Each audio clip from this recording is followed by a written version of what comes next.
Good morning, everybody. Morning. I was realizing that in the opening credits, we have all four of us on there with you and me and Kayan and Colton. And I'm like, that's like literally the last time that all four of us were actually was the time that I captured that video. I don't think we've had all four of us on there since. Yeah, no, I don't think so. So, I'm going through. My mom just sent me all the edits for the thing that Brent is also looking at right now. And so I'm just like going through all of that stuff.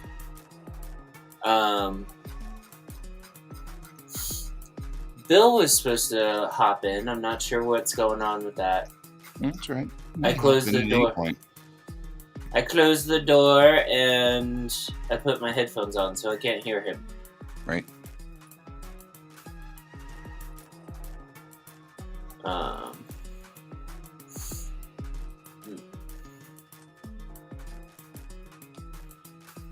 Bill, are you coming? He lost the link, guy. Okay. I'll resend the link, but I'm just now starting to do all the things. So I have to wait a second because I've got to do configuration stuff. Give me a second. I'll send him the link. It's just the one that's... It's the same link. Yeah. It hasn't changed.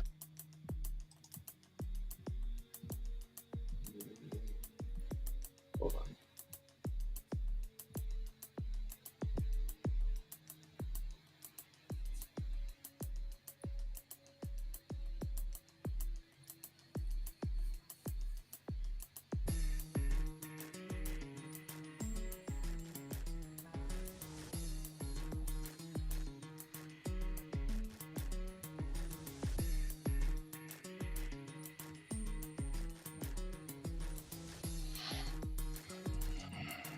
Let's see if this works.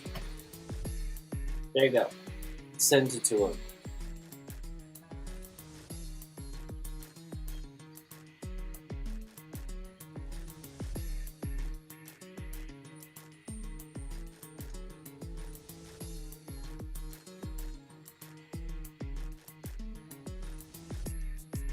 I'm trying to avoid going on Facebook.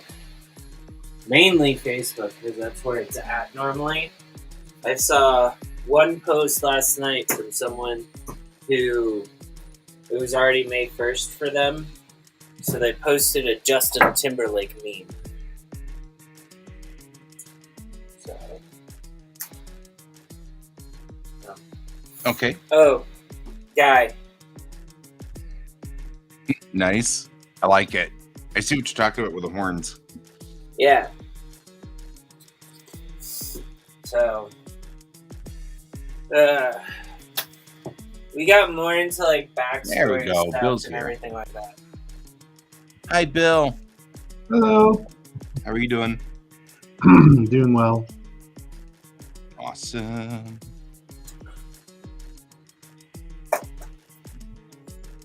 My prompt generator wants me to do a wrong parachute gag. I'm like, I have to think of a wrong parachute gag. It's usually an IO spot. Sad battery and IO. The wrong parachute gag is the one where he hijacked a jet, demanded money and a parachute, then jumped. And you should never get your parachute from your victims. It's the wrong parachute gag. The thing you think is the part of the story is not. That's the joke. And that's usually like Peppermint Patty does that a lot in Peanuts. Actually, Calvin does that a lot in Calvin and Hobbes too. It's a known trope for both of them. Mm-hmm. Yep. And for my comic, it's always Io, this girl right here, this little purple and blue robot.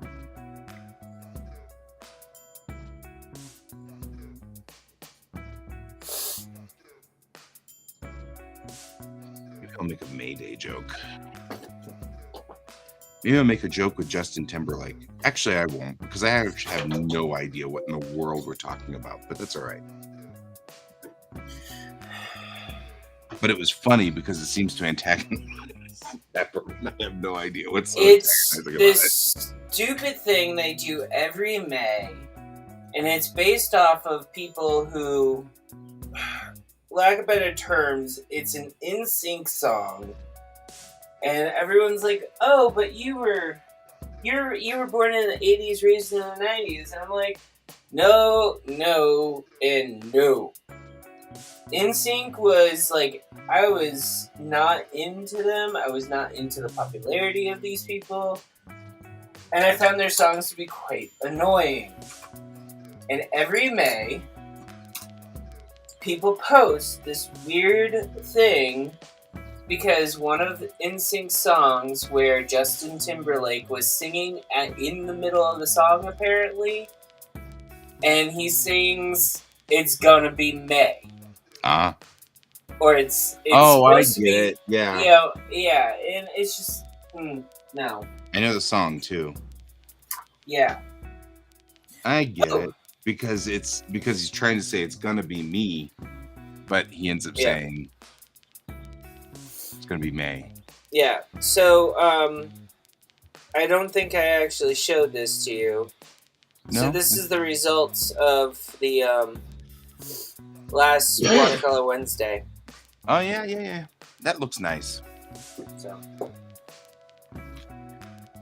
that reminds me, I have 2 days to find all of my watercolor stuff.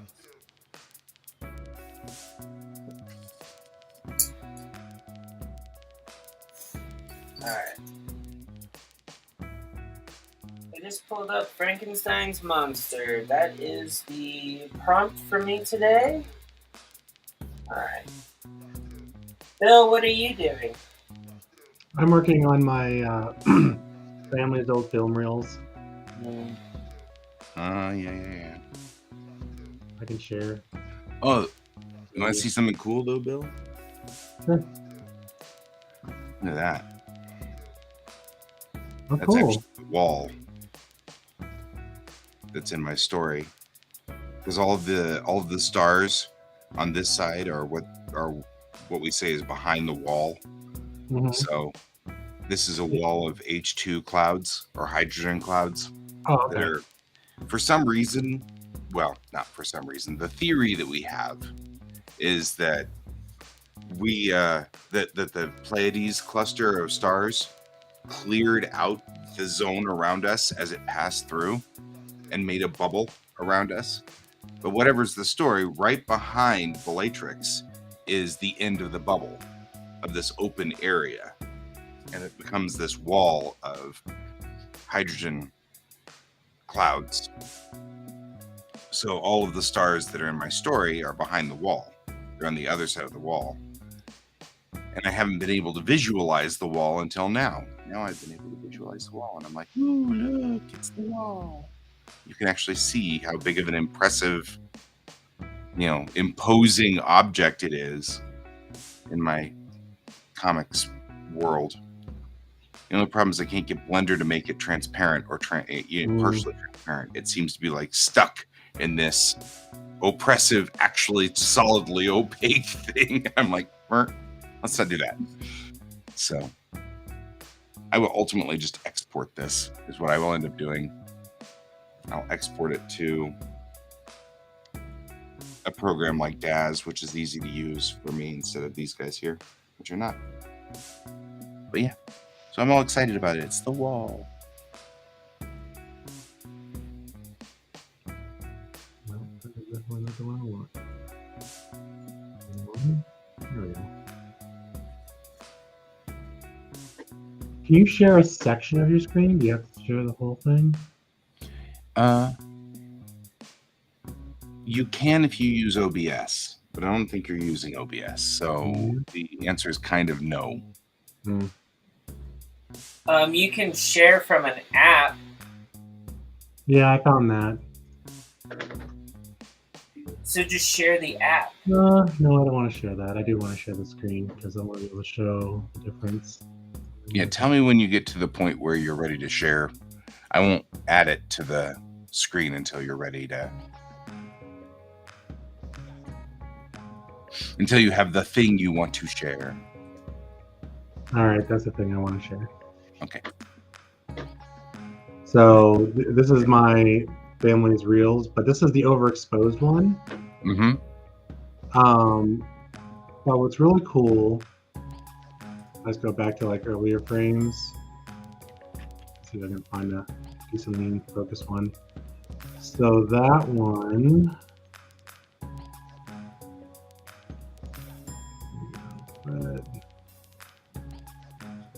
that's what these look like normally. And I was able to bump out and get some of the color back. Uh-huh. Yeah, look at that.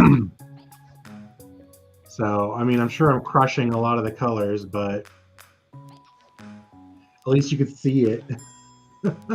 Yeah, absolutely. But unfortunately, now I need to, like, you can see all the craggles and cracks in the film and the spots. Mm-hmm. I need to figure that one out. Are you in Premiere? Yeah. Okay. The first thing you can do is check your levels, which is an add-on. Yeah, I have these levels here. Yeah, it's and hard to I've modified the black input in the gamma. Yeah, that's what you need to get that going. But there's also it's despeckle, I think is what it is. Go under on the left side there into your into all of your video. What's this? Video stuff, video filters. It's in a different place with me, so I'm always like, I don't remember where it went. But I think it's despeckle is what it's called. It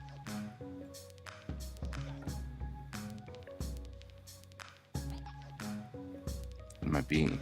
I can't see anything on that screen. It's so small. I know. Sorry. No, it's not you. It's Restream. Yeah. If I could, that's why I was like, can I share a section, because then I could just like move the sharing spot around. Well, also I'm sharing a 4K screen. Right. But I'll find it. I also use AVI synth. So this is my AVI synth. So I brought it into Premiere, and just to get the color levels right, because the options here weren't that great, and I needed to do it on a timeline and clip it up. But now that I've done that, I can re-export it as image frames again, and I can come in here and there's D-Spot, and D-Spot works pretty well. An AVI synth. Noise. So if I let that process for a second, oh no, I gotta have it be. Type. This is really cool. It's like a programming language, but for video. An AVI Sense does a pretty good job getting rid of some of the speckles, but the problem is because it's overexposed and a lot of the speckles are in that mid-range, that mid-tone. It's just getting confused all like crazy. So now that I've brought it in here and kind of squished things out and brought the midtones up and brought the highlights down a little bit, those speckles really pop now. So I'm hoping if I re-export these and bring it back into AVI Synth, I can then isolate those with D-Spot.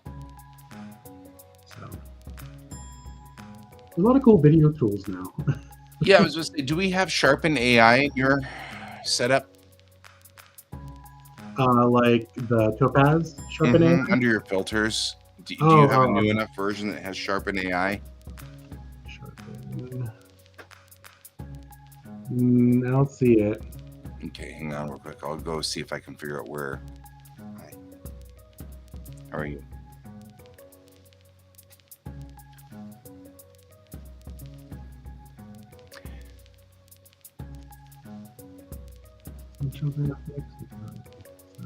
Because there is under noise and grain. So if you look under your in the video plugins, there's noise and grain, and there's remove grain. Let's see. There's blur and sharpen. Do you see? Is there remove grain? You don't see the remove grain. No. Reduce. No. Maybe from an older version of it now. And I'm not sure whether they're going now or not. There's something else.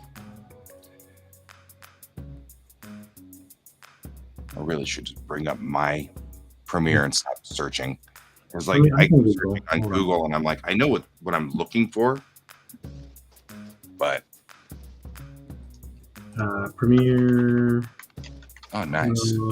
Remove grain and noise, because we got to do noise reduction too. And noise. How to do this Premiere mode? So it's effects, video effects. Yeah, it's under the video. Noise and grain. There it is. And then there's one that says add noise. that to this clip. Click and drag it to the clip. We get a better. Well, no, I mean, did you? I'm always focused in on something I can see. Yeah. Noise and grain. Drag it to the clip. Yeah. All right. Let's see if that does anything. Mount. That's adding noise. Yeah. So this just adds noise. Remove grain is adding noise? Oh, it's not remove grain, it's just noise. That's why. Oh, yeah. No. You need to remove grain. No, noise reduction or remove grain. One of the two. They were suggesting using median. But I don't have that. All I have is noise. Under noise and grain is just noise. Okay, I'm going to load up my Premiere now. I wonder if I'm just... I have the base Premiere. Like, I don't have anything purchased or nothing. Yeah, neither do I.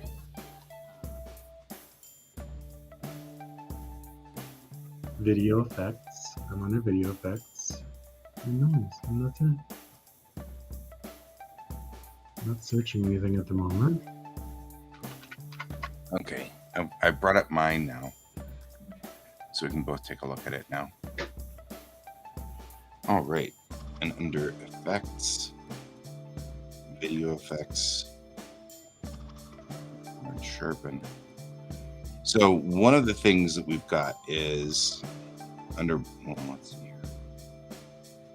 Noise and grain, just noise. Yeah, I see what you're talking about, it's noise. I can add noise, that's always nice. Who needs to add noise? Who wants to add noise? Right? It's a Kerbal video because I actually was playing Kerbal at one point in time. Mm-hmm. So let's see what we got. Noise. So we can add noise. That's definitely not what we want to do. Okay, I'll remove that filter. Let's take a look at sharpen. Run a sharpen filter on it and see what we get. That's actually kind of dramatic, isn't it now?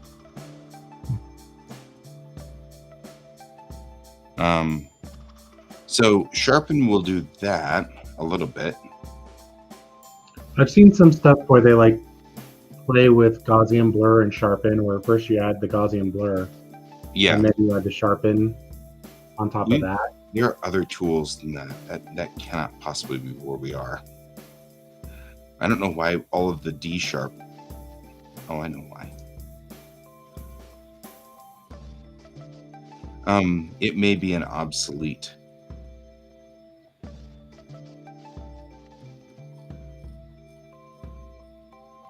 Yes. So go to obsolete. Oh, you can't see this because it's on the other side here. Here, I'll do this. So I'm down. I've got all my filters down here because I still use all my TV stuff up here. Sure. I like having my Chrome, my waveform monitor, and all that stuff because I did TV work. So I've got my effects over here. It should read the same. It's under obsolete. Video effects. Obsolete. And then we've got median, which is one of the things we can do. Median just levels stuff out. Okay. Tries to find sort of the medium between things. Mhm. That's one we can use. And then there's dust and scratches. Hi, Optic Sphinx. All right, and then dust and scratches. Scratches, yeah. Dust and scratches. Let's see if that one helps you any, dust and scratches. Usually dust and scratches works pretty well. Here. And then, of course, we'd probably want to run a sharpen filter if we can. Yeah, Mhm. that got rid of a lot of those dots. Oof. That's too much. Right. The dial on this is rather sensitive. It is. And then you can play with the threshold, looks like. Come on, work with me. I'm just looking around to see if there's anything else in here that we can use. All these old filters, they're like, we don't use these anymore because this other filter does all of that. And I'm like, except that it doesn't. Mhm.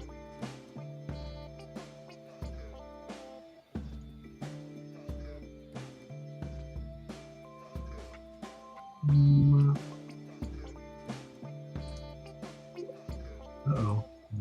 Good old Adobe programmers thinking that they solved the solution, but then they Right. created another problem. Exactly. We fixed all of these problems by putting it into this one thing, which fixes 90% of what you'll need. Okay, well, what about the 10%? 90%.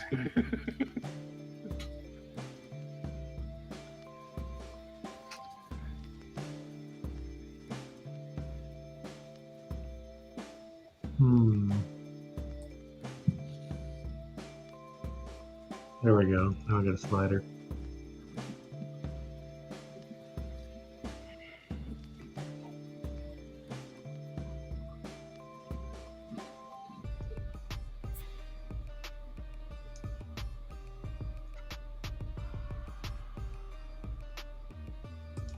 Oh wow, look at that. Oh no, it was just perfect and then I did something.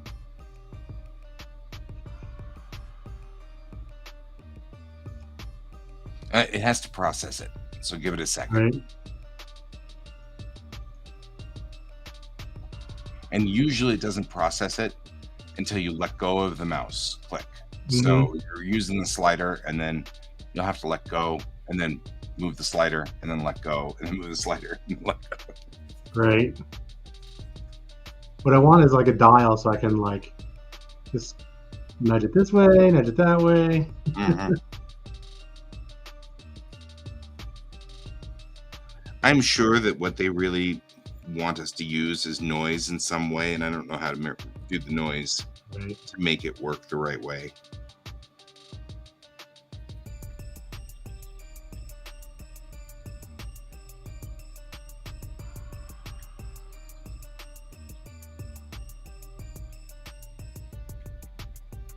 We got some like big spots there.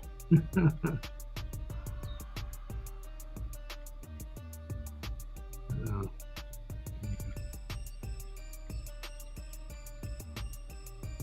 So this is actually my dad is on the right and my uncle is on the left here. Mm-hmm. That's cool. Don't knock his eyes out. Yeah, don't do that. What were you thinking, Adobe? It's doing its best.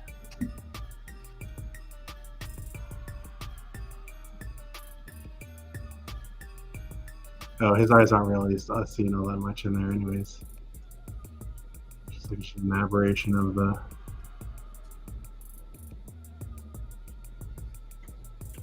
There we go.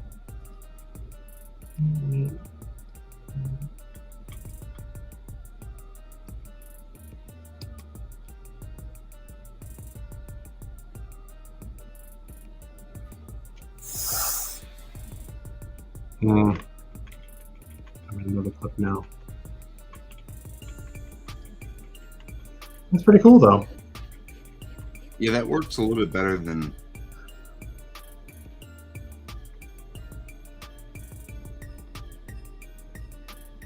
That doesn't get rid of the craggles, but you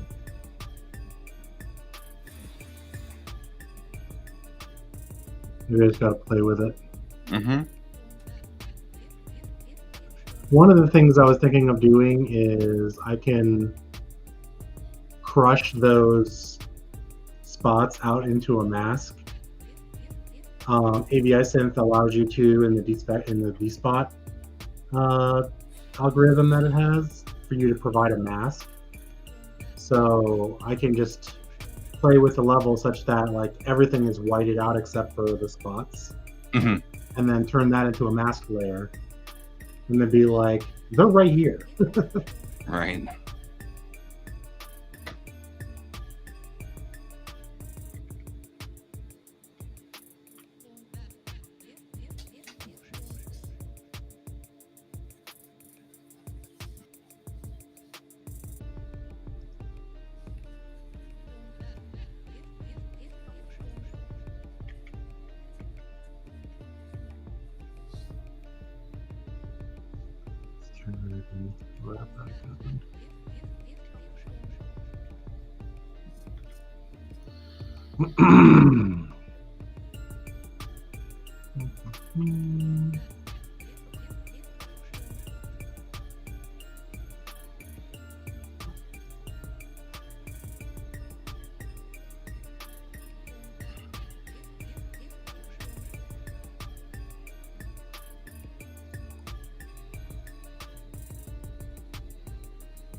Alright. Day 1 of Monster Maze sketching, if you can see it. There you go. Look at that. Frankenstein's monster. Frankenstein's monster.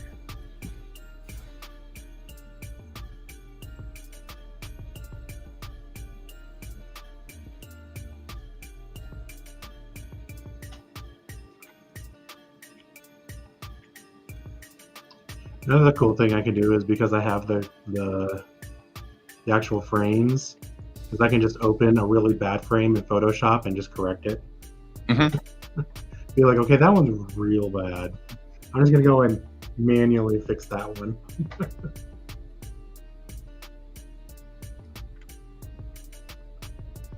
And I pulled it in as an image sequence in Premiere, and I have it displaying the frame number, so I can just go look at the frame. Mm-hmm. Mm-hmm. Yeah.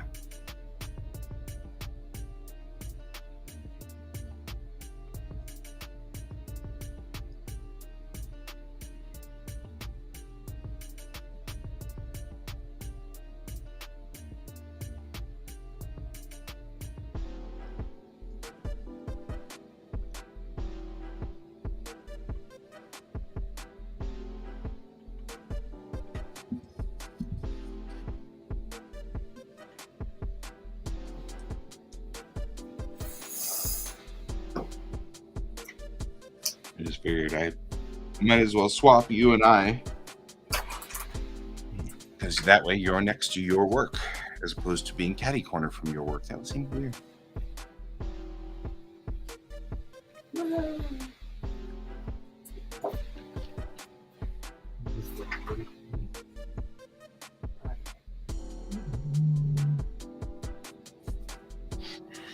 Right there.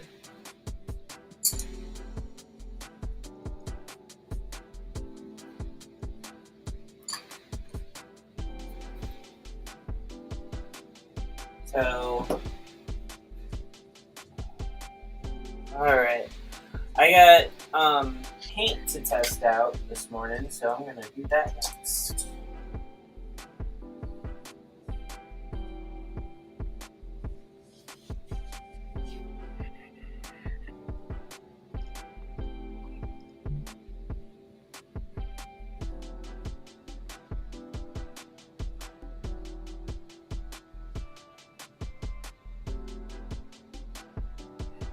So I found there's a paint maker. I think she lives in Boulder.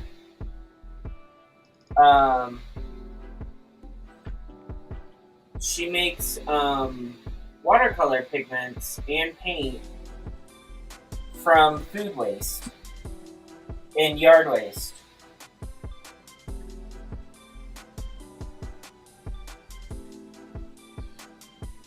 Mm-hmm. Cool. Her company, I believe, is called Boulder Colors. But I like the joke. Yeah, the only thing I have to say so far about it is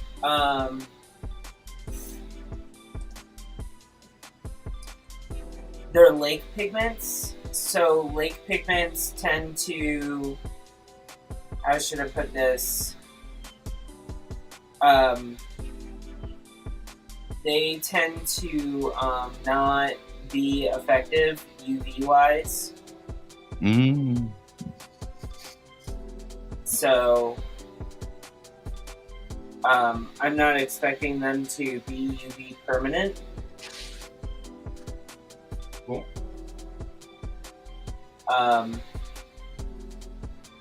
She even has on her packaging to keep them under UV protective glass and UV sprayed.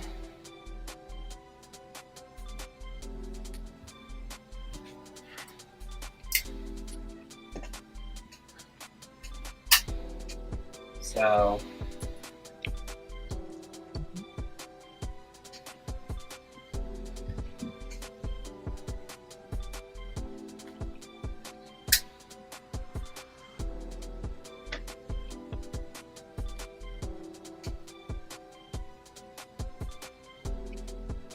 but she didn't put them in the the packaging that I was thinking that they were going to come in, so that I could tell which set was which. She put them all in one container, and as much as I enjoyed it, now I have to figure out which color is which. So why I'm swatching. Today. Hey, Samurai Ox. Hey, Ox. I think he's coming for mine. Oh yeah, cool. Yeah, my friend. I like him. He's cool. Welcome to the show.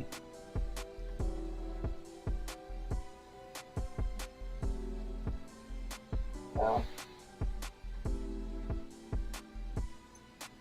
I got two things from the watercolor person I was telling you about just now. I got their hallucinogenic set. So if you sniff it, you get high. No, it's all like plants that are known to have hallucinogenic properties. So, like, one of them's Jimson weed, salvia, mushrooms, poppies. Two different types of poppies, actually. Poppies.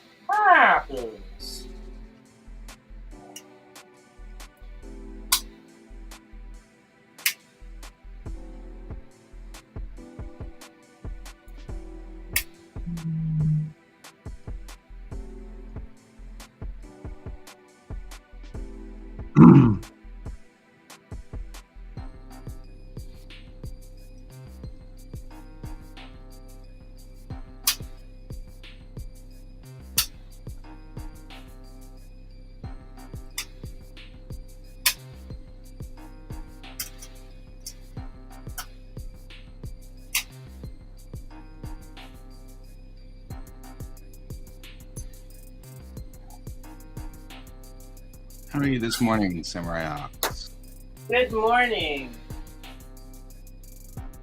I am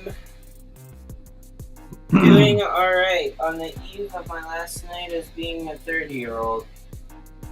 Mm-hmm.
Alright.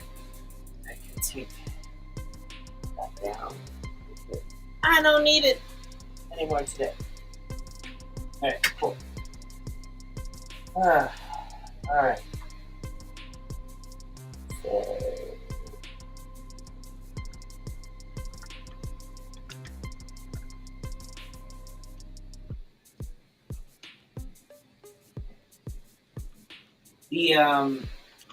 the Boulder Colors company, they also make edible paint. I am not working with the edible paint, but they make edible paint so that you can paint the tops of baked goods too. Oh, that's kind of interesting. I figured if Maya was ever adventurous, you would have given that to her for fun. Right?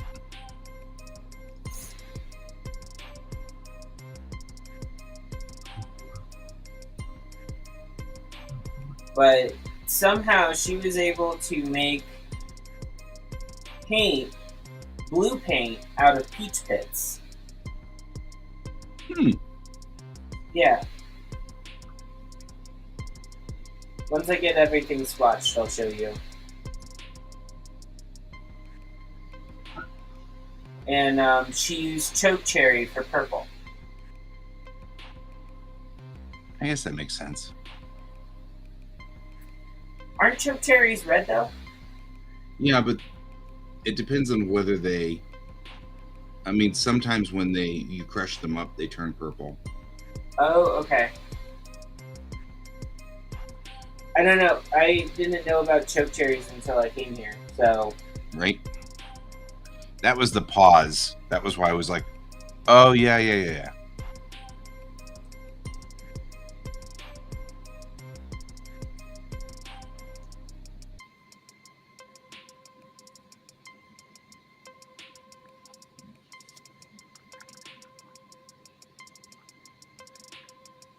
How are you doing this morning, Ox?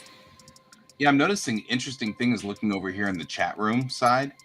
It says paired on Ox, which is cool. Yeah, that's because it came. He came from my Paired. Yeah. Things, which that's what I was saying. It's cool. I've been trying to get everybody to start pairing when we do our streams, and I think that's really nifty that it's working. What is pairing in this context? You have to click over on the right side where it's got all the controls, so you don't see it on the screen itself. But I do see it. I just don't know what it means. Oh, paired means that Pepper has linked in his social medias. Oh, so it's someone watching on his social media. Right. So Ox is coming in through his social media. not Okay, through cool. the 2 channels that are usually set up for both Kayan and I, who have the main channels going for the broadcast of the show. Okay. Alright. Which means, Ox, if you want to join us on when Pepper isn't here, you'll need to go find either my channel at GS Davis Art or Kayan's channel, which is Kayan Sim. Yeah. And then you'll get the show every day, even when Pepper's not here. So the top 6 colors are the Earth palette that she produced for Earth Day. Uh-huh. The next one, that's the hallucinogenic one right here, the 5 colors. Uh-huh. And that's mushroom, salvia, jimson, and 2 types of poppy. So an orange poppy and a red poppy. And then finally, the last 4 colors are the colors from her Frida Kahlo inspired palette. So you have bougainvillea, roses,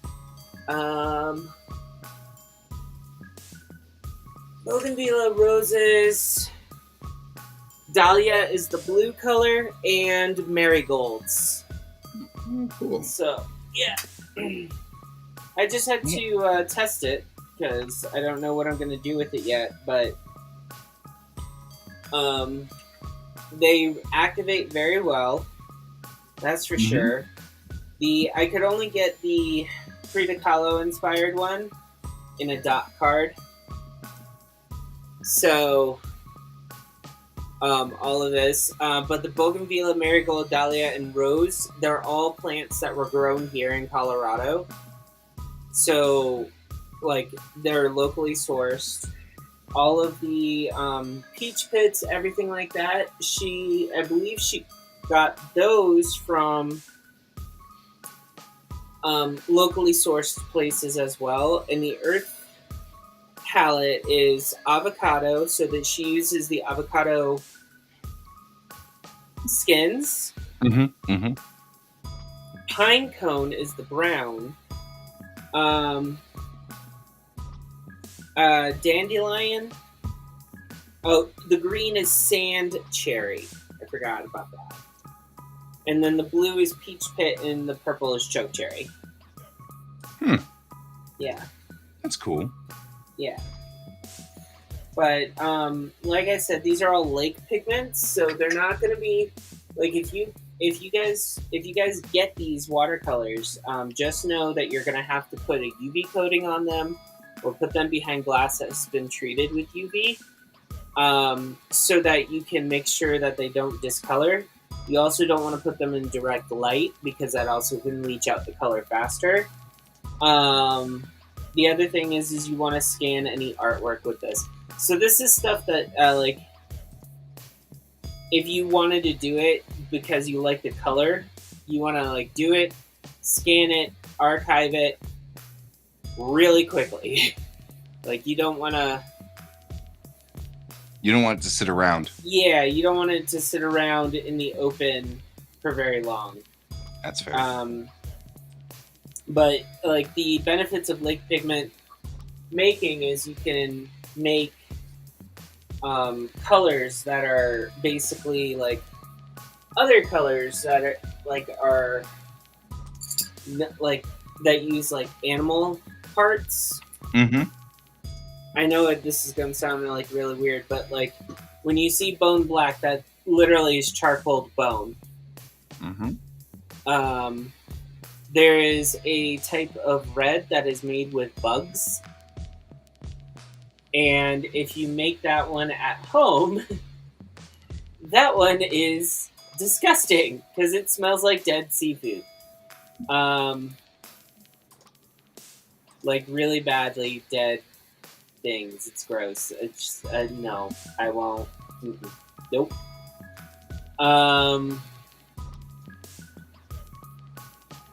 And then there's a few others, but basically, like, lake pigments are derived from, like, flowers, vegetation, stuff that grows back. So, That's cool. yeah. I like it. Mm-hmm. I like it a lot. All right. Okay.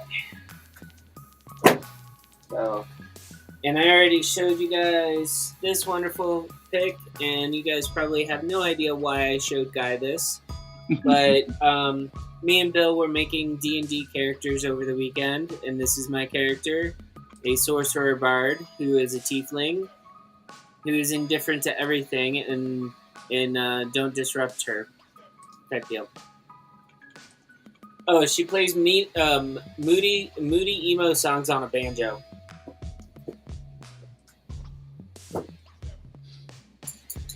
And if anyone knows what I'm talking about when I say moody emo songs on a banjo, I mean, it would be fun. I asked Bill for a banjo the other day so I could learn, so that I could bring it to a D&D game and actually play while in game. Why did you do that? Huh? I was just wondering why I did that. That's all. Okay. You don't like that idea? No, I don't like what it ended up doing. No, because they're too high. They're way off the ground. I'm not sure why I trimmed the background like I did. Gotcha. It was a weird choice for me. Like, why'd you do that to yourself?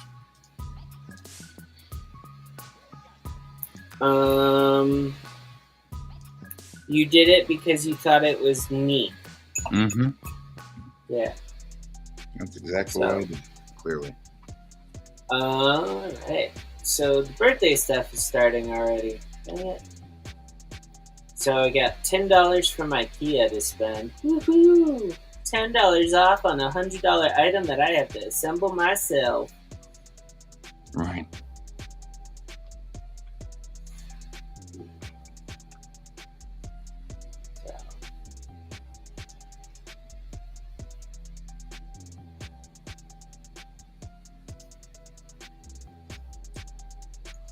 Oh, I'm supposed to talk to you, Guy. That's right.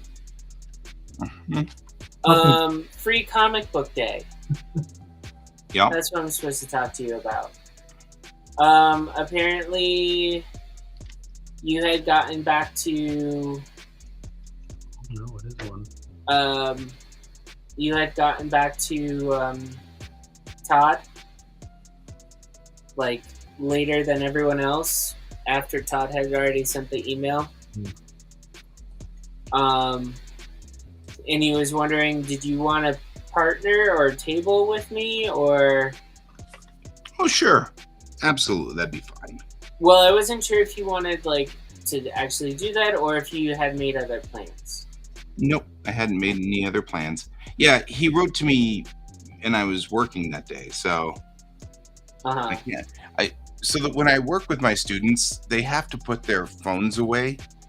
Oh no, I know that. And so I know I that have part. so because I know better, I actually make a big deal of putting my phone, turning it off, and putting it in a little sleeve. So I read nothing during the day. So Gotcha. yeah. So he was like, I messaged you, and I'm like, yeah, I'm good with it. And he's like, why didn't you do it earlier? And I'm like, Hey, Brent. Brent, I'm going over my mom's fixes so far. I wasn't sure if you were done with the story. My mom also was looking at it, so I'm going to combine the two of yours comments and suggestions and figure out where I need to go for my second draft. So I'm not trying to do anything, but you guys probably have different opinions about English. So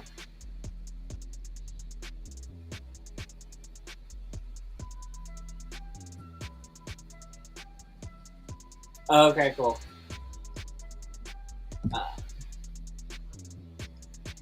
Yeah.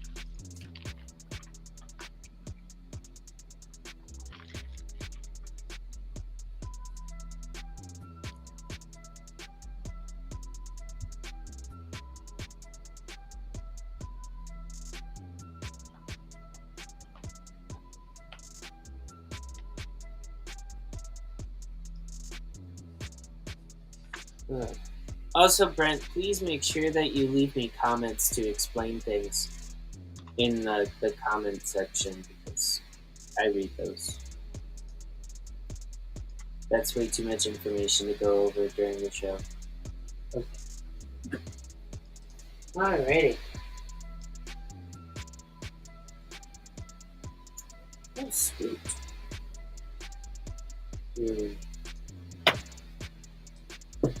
Alright.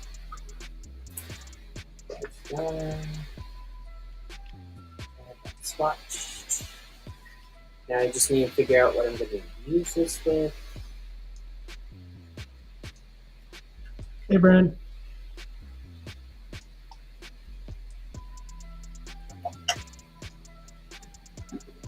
Wrong one. Right one.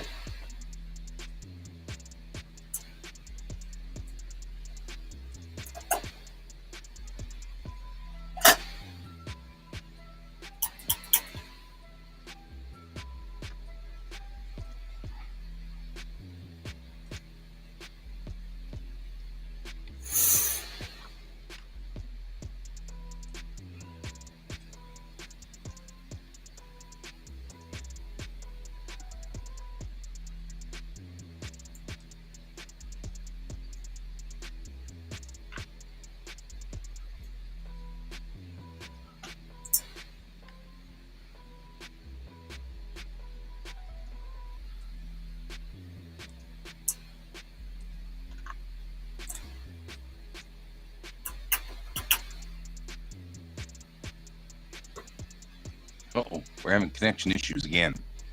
Probably on my side. Probably because I'm trying to throw 4K of data onto it. Oh, I doubt that's the problem. For some reason, especially on like Mondays, I get this intermittent problem right about the way through the show. And I feel like it's somebody in the neighborhood every Monday does like a massive downloading of something or a massive uploading or something. Or torrenting.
Brent's side hustle here.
Hey, some user, how you doing this morning? Or this afternoon? I guess this evening. This evening. How are you doing this evening? Took me a second there, but I got there. In the end, I got there.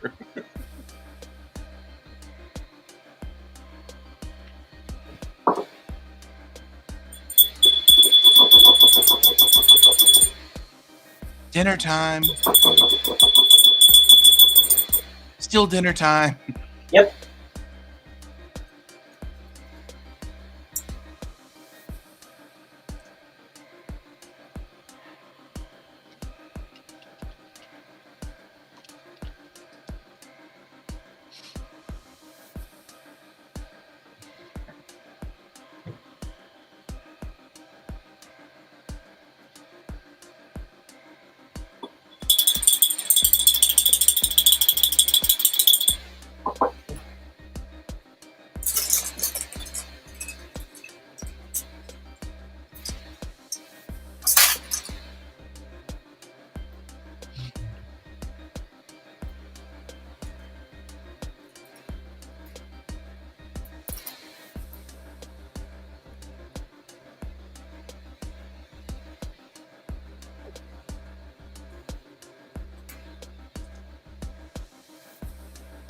Ooh.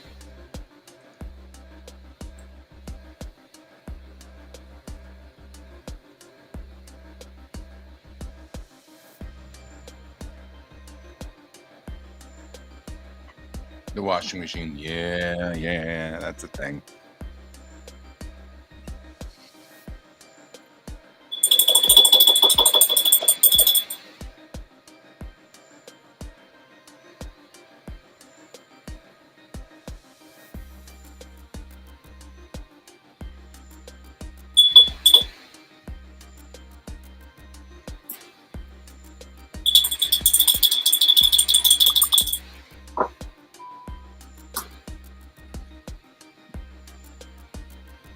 Mm-hmm.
Good morning, Donald.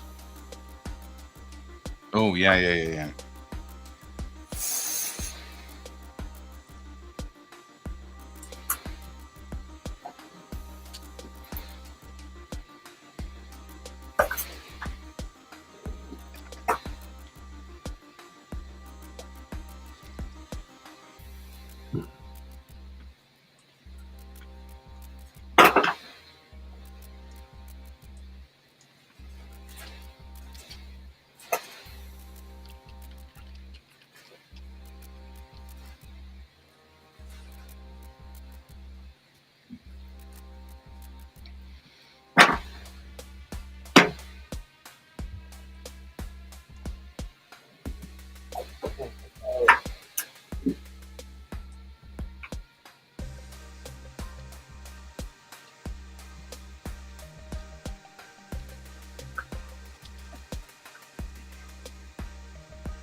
So, I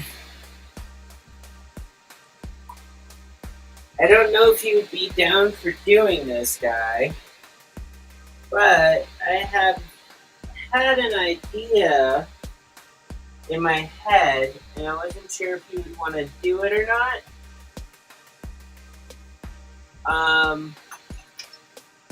That would involve, not pain, but basically the show in the morning where we would essentially make a 8-page comic, each of us, separate. So we'd write the story and draw the story on the show. In one show. Yeah, in one show? Yes. Now that's a little harder, but not impossible.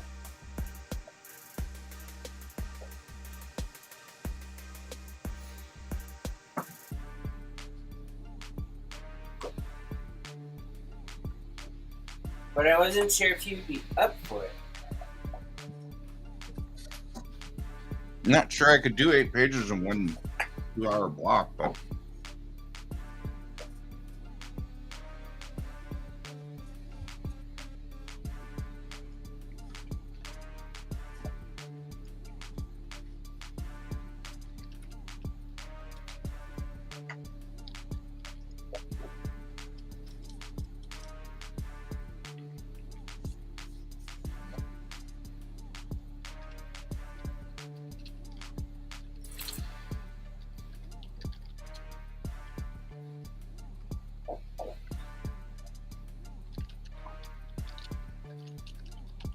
Is someone eating? Not me. yeah. Hey, cat. That's what I was thinking. I'm like, I don't know. I mean, I guess if the quality can be pretty low.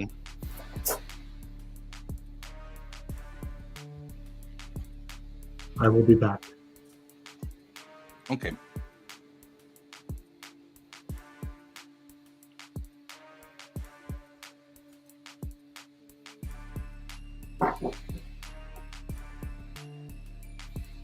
Uh-huh.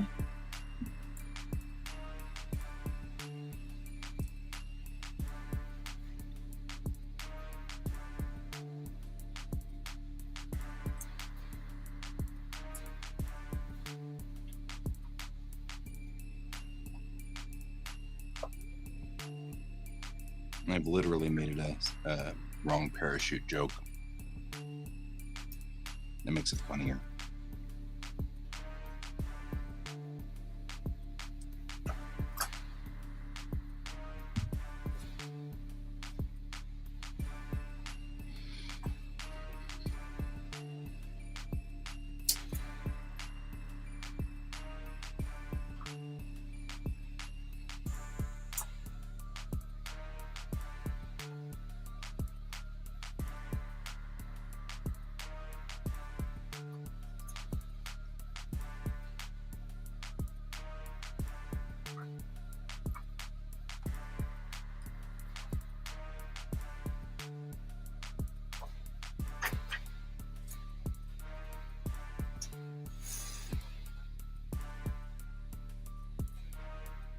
How about a stipulation is if you already have something pre-written, you can use that too.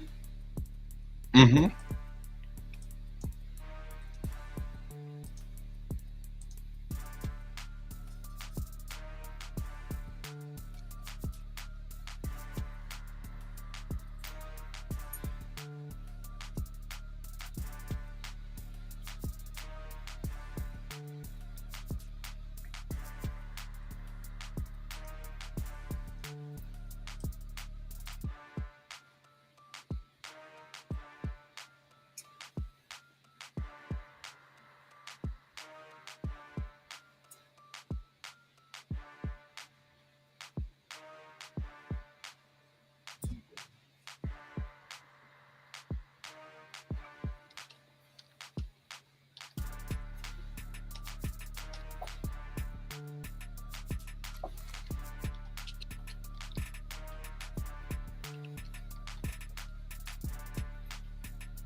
There we go. That's much better.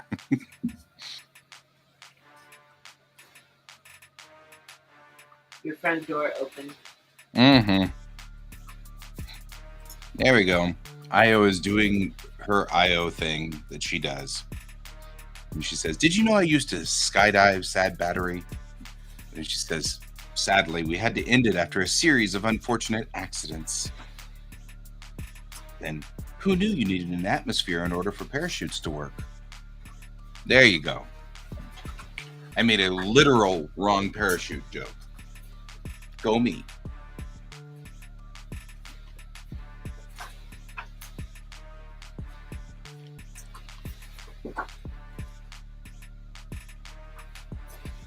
My Springs randomizer came up today with wrong parachute joke, and I'm like, uh-oh. That's hard to do.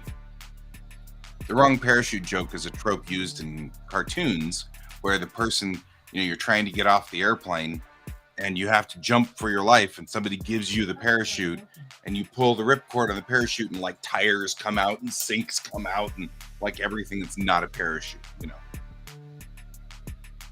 that's the wrong parachute joke.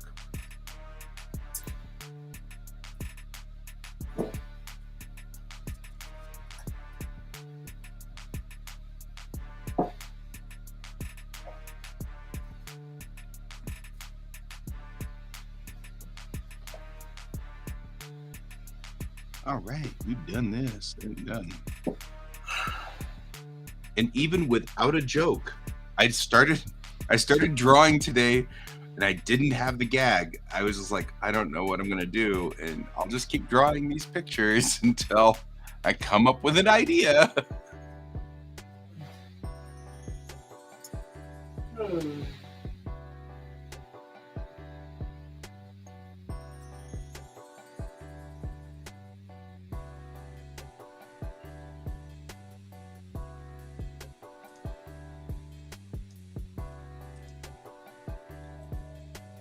I wanted to work on something, but apparently I am missing a page. I can't remember where I left it.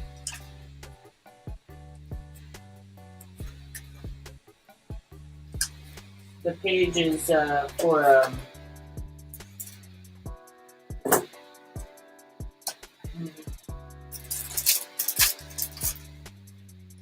don't know where I hung it up.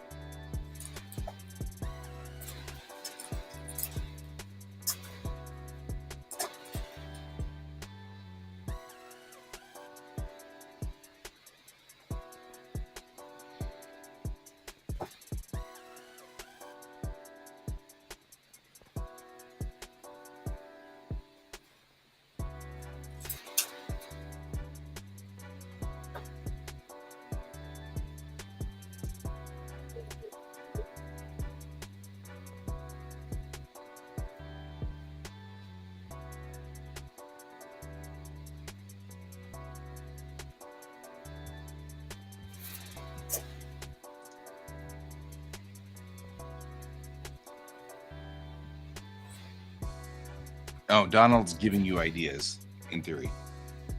Huh?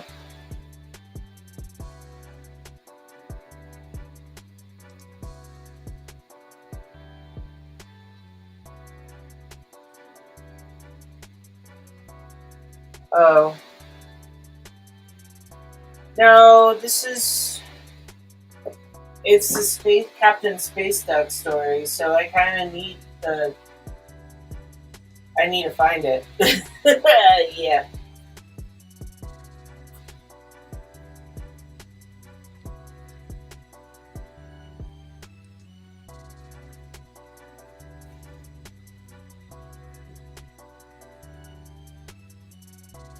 Let's see. I got slipped into some other pages.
swear, if I make it 1199, it says it's the wrong aspect ratio. It should be 1200. If I make it 1200, it says it's the wrong aspect ratio. I should make it 1199.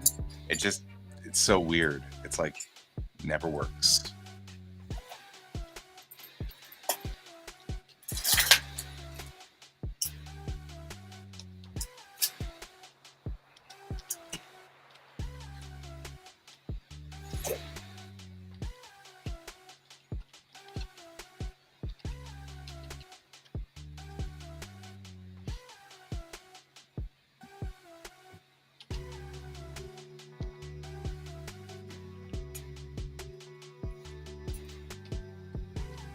I will be right back.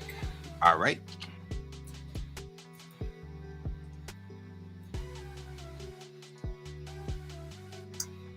I am still finishing doing all the work for the upload. So we can send it up to where it needs to go for the thingies.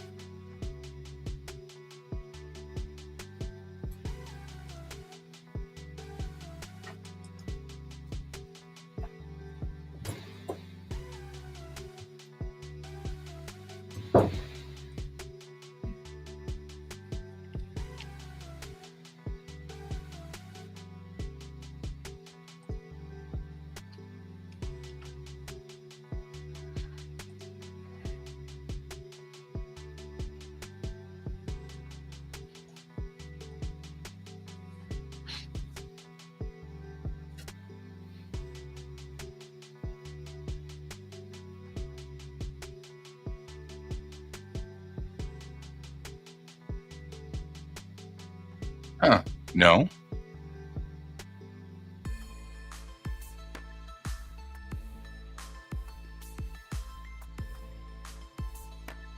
Interesting.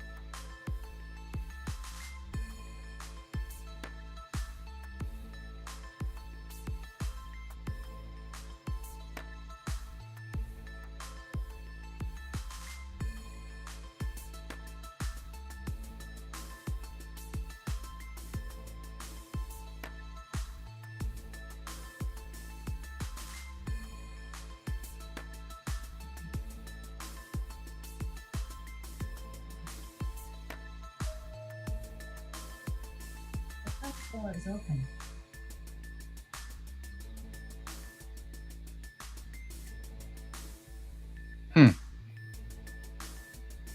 It's interesting.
Apparently, Bill got his OBS camera set up, so he's there in a box.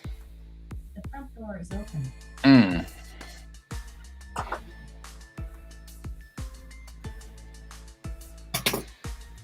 He's in the middle of restarting.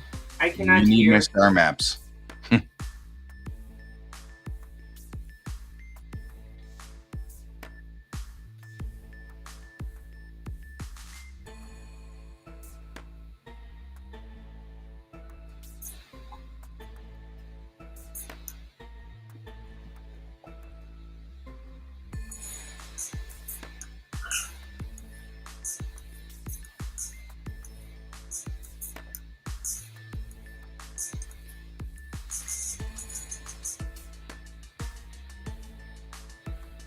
Hmm.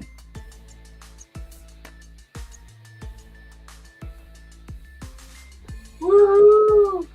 Found it.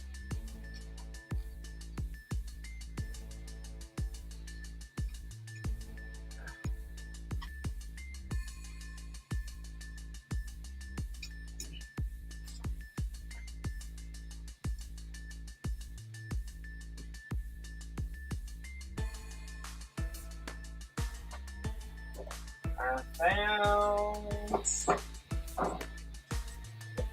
Okay. All right.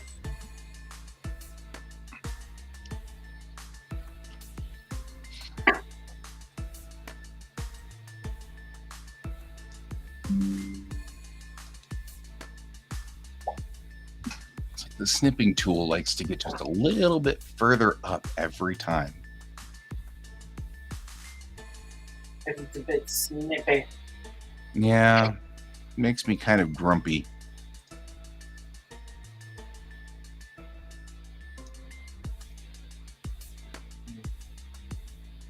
So, Yeah, my wife is doing something in the front yard. I don't know what she's doing, but I have an alert set up on my door, which tells me when the front door is open, so I don't get snuck up on because I hate being snuck up on. I'm very jumpy, and so I hate being snuck up on. So I have this alert set up on the door that triggers so I know when people walk in the door, like my kid. But I don't know what she's doing, but she keeps going in and out. That's what you're hearing is the alert from my Alexa telling me that the front door is open. She's doing something. It's probably important.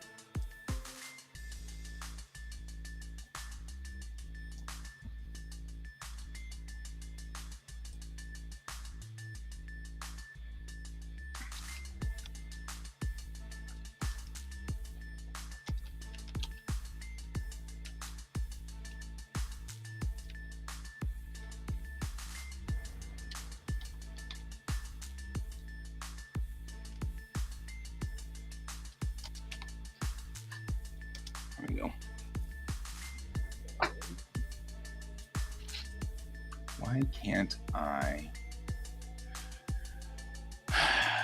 Sometimes it just aggravates me. The way that this is set up.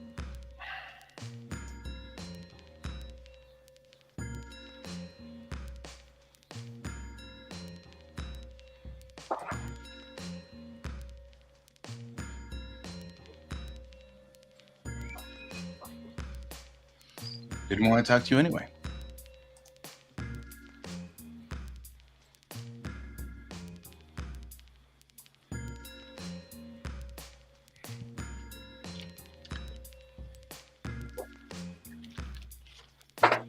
Super private number.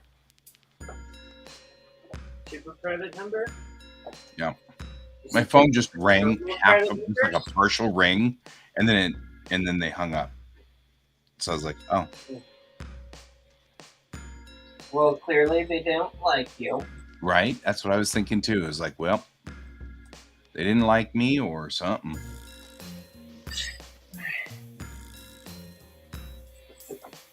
Yeah, I haven't seen anything about.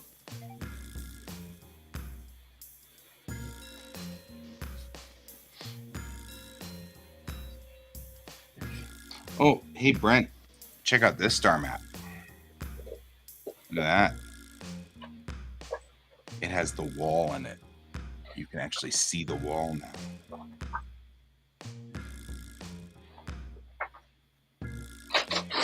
Isn't that cool?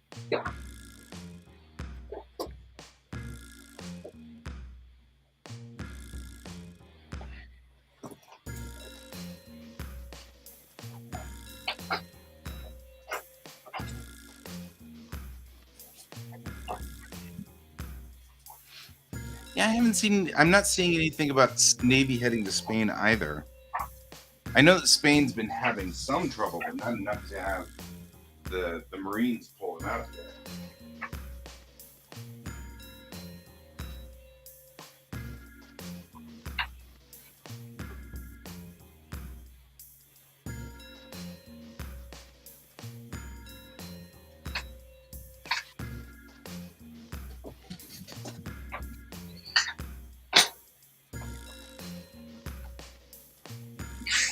No, I haven't. Albin, I haven't tried that. That's interesting. What are we trying? Snip paste.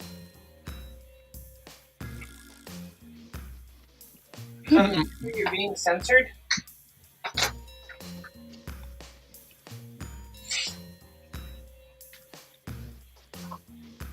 Gotcha. So Albin is some user on Discord.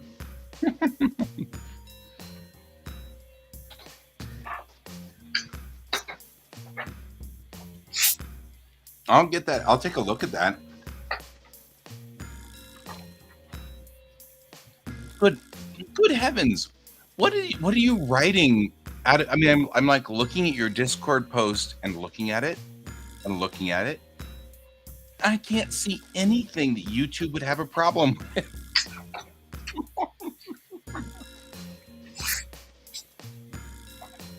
YouTube is weird. Do you want us to call you Albin or some user? Either one's okay.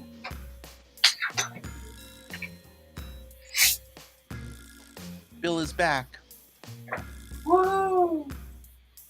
Looks like he's doing.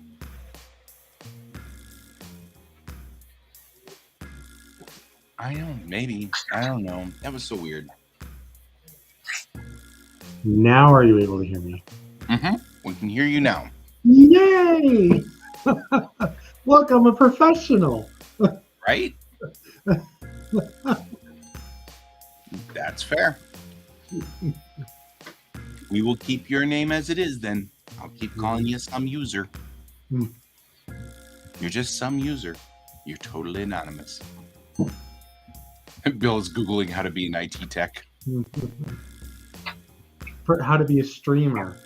How to be a streamer. Did you get OBS? Yeah. Uh-huh. I mean, honestly, it's like the best way to go here. Keeps me in the lower corner over here. And I'm able to put like this entire rig around my page and stuff like that. That's cool. Can you crop your camera? Like, I've got a whole lot of space here. Mm-hmm. Yeah. Well, it requires you to do a little bit of like work with masking. But yeah, you can do it. Are you just stuck with your camera mounted on your laptop? It's in front of my desktop. I can move it around. Yeah. Give me a second.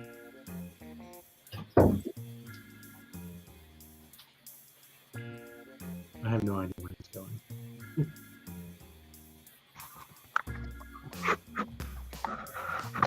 I have it like on my speaker, and it like clips in a certain spot, and if I unclip it from that, it just slides back.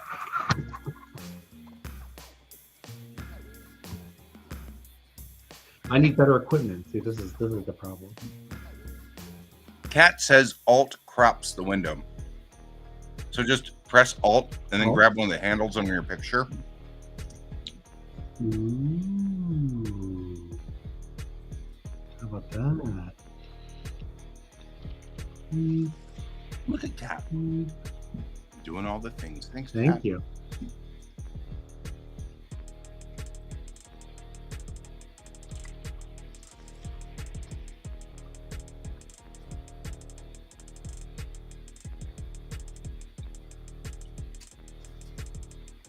And the only problem is you might want to bring it up just a little bit.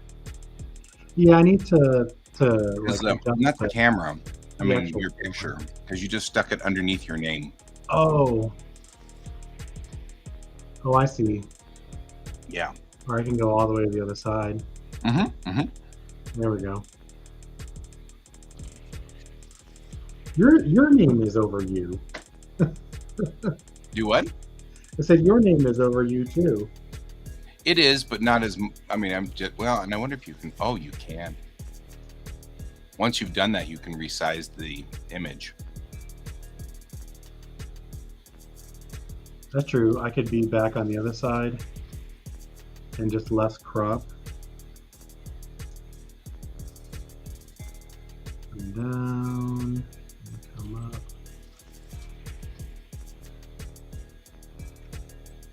So, and then I can.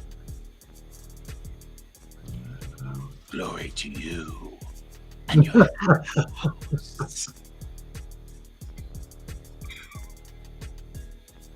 I am way too easily entertained.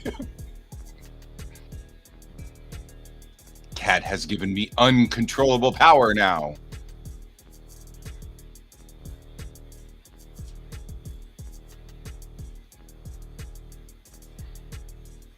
Yeah, I kind of like it the other way. Oh, no, not that. Alt. Go back over here.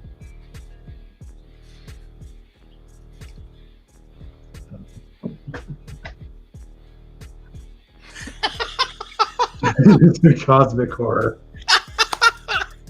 It's because I was doing the Galron thing.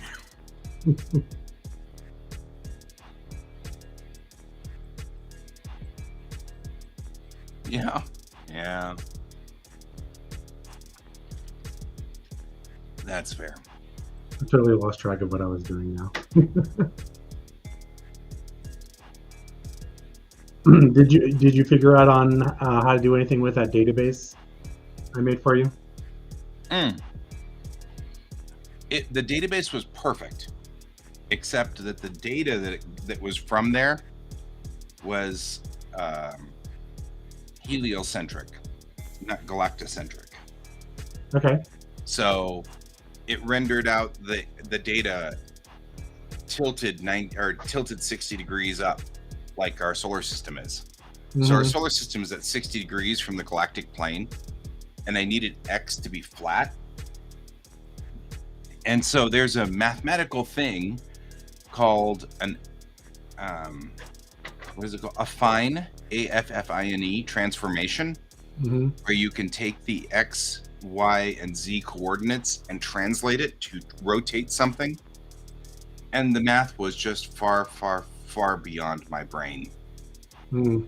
I just could not do it. So instead, what I did was I brought all the stars into Excel, had them give me the X, Y, and Z coordinates, looked at it from the top, and then took Celestia and took a screenshot of the top of the star system, Mm-hmm. and then just rotated the stars in here in Blender until they lined up. Nice. And that's what this L is right here. This L bracket is the Mm-hmm. where we're off by, because that was originally straight X this way, Y this way, or X this way, Y this way, and Z this way. Okay. So we had to rotate it that much to get it lined up to, because there was no way I couldn't understand. I didn't even understand what the affine transformation was trying to say. Mm. You know what I mean? Like, it was like, oh, it's a simple formula. X times this times that times this times this times the sine of that. And it was just this long. And I'm like, there's no way. I can't even comprehend what they're trying to say to me. So instead, I went, yeah, that's it right there. I have no idea. Like, I just didn't understand the math, much less figure out how to plug it into Excel to translate 60 degrees off angle. I would love it at some point in time to get math in there that worked on that we could translate it over and get rid of this 60-degree bend. Because it's not just, because it's clear this on right here, this L is not straight here either. So it's not just 60 degrees rotated. It's 60 degrees rotated and then twisted just a little bit.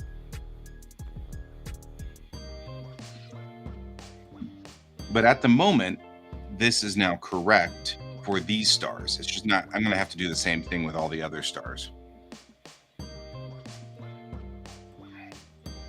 There's a Python method for that.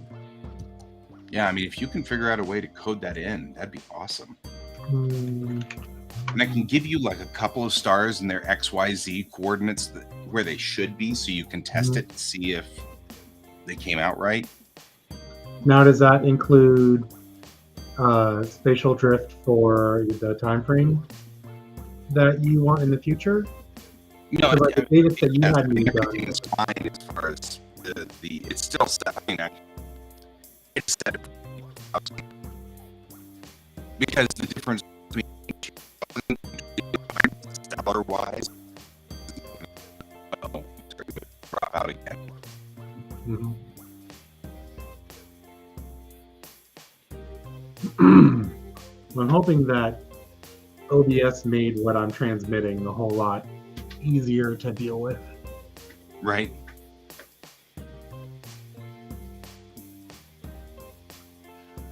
Oh, there's too much processing. Anyway, yeah. I mean, if you ever want a really good challenge, that would be a fun thing to do. I would totally love that. Just so we could check the numbers, and I can do the other spatial maps that way.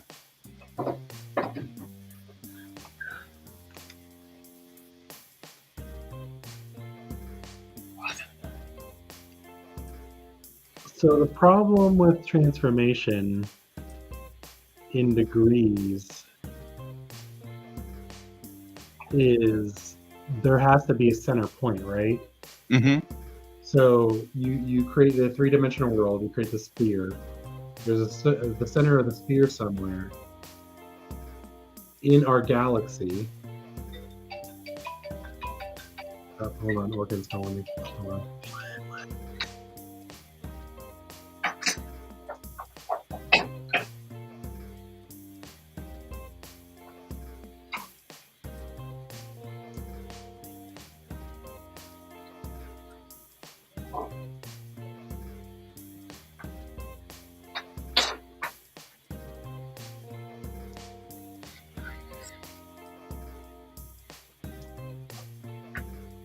I'm prepping for tomorrow, guy. What's tomorrow? The challenge. We're gonna do the thing tomorrow. Is that what we're doing? Yes. Yes.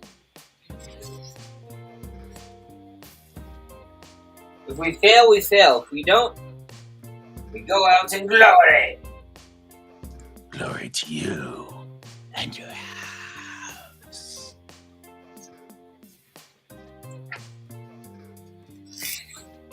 Exactly.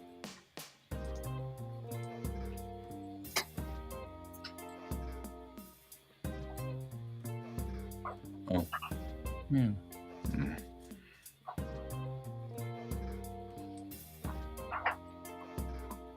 There. All right.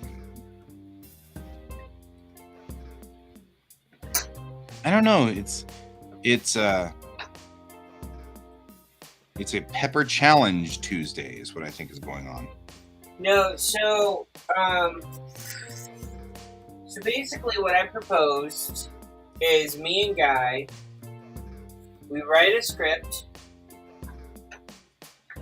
and draw out a comic, an 8-page comic.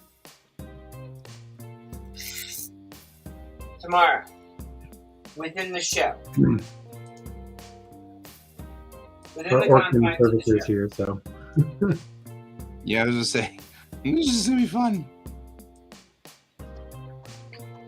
So anyways, what I was talking about is if I were to modify the XY coordinates of everything inside the database based on degrees, like rotation, I have to pick some center point in the universe on which to rotate everything from.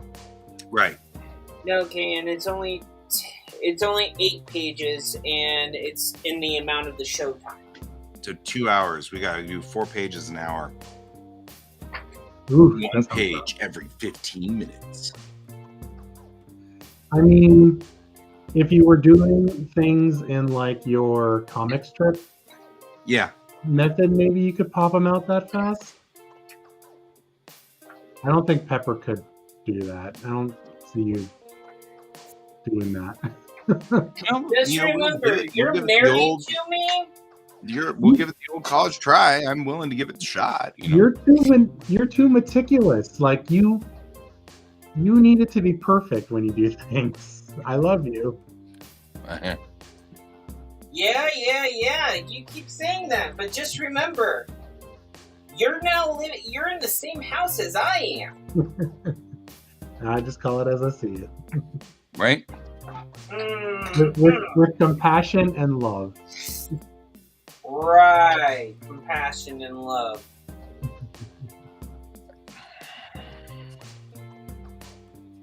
See? Brent knows. Brent understands. So, what you were saying then, what you're saying then is that it might actually be easier if I just gave you a set of stars and their right ascension, declination, and distance, and instead have you rotate from that core place to equalize for galactic center, and then set the distances, or then do the actual normal trigonometry on it. Right. I think I need to know the center at which you want all stars rotated around. Mm-hmm. And then I could possibly figure that out and just rerun that same database thing, except it'll transform the coordinates on the fly and write them out. Well, the database that I gave you is Earth-centric, so Sol is 0, math? I think. Okay. The problem is, in the database, there is no Sol. It's all got distances in there. In that database that was in there, there's distances, but the shortest distance is not 0, which is what I would have expected from if Sol was a star that's in there. So you'd have to generate a star called Sol, which would be at X0, Y0, and Z0. So we'd have to add a star to the database, which would just simply be everything zeroed, Okay. And that's the data in the database is Sol centric. Like I found Alpha Centauri and Proxima Centauri, and they are 4.5. They're at a distance of 4.5. Okay. Which is the correct distance for that star system from Earth. And Sirius is at a distance of 8.2, which is consistent with the distance from Earth to Sirius. It's just that the actual star itself is not in the database. Okay, so then really I just need to rotate around Sol. Right, rotate it around Sol and you're fine. Yeah, everything just needs to be turned 60.2 degrees over from Sol, just to correct for the tilt of our solar system. Got it. Okay. So that's what the error was, is that our solar system is tilted 60 degrees from the galactic plane, which is why the Milky Way goes straight up across the sky. Mm-hmm. Because we're looking at the Milky Way edge on as it goes cattywampus across the sky. Mm-hmm. I'll give you the exact rotations, because there's a slight rotation as well going this way. I can see it here. So let me just do that real quick.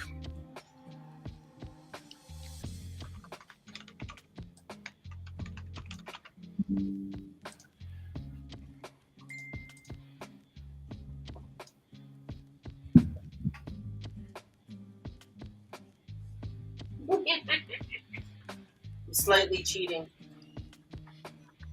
Oh, you actually are serious. You want my star map? I just realized I have an 8-page script I never finished.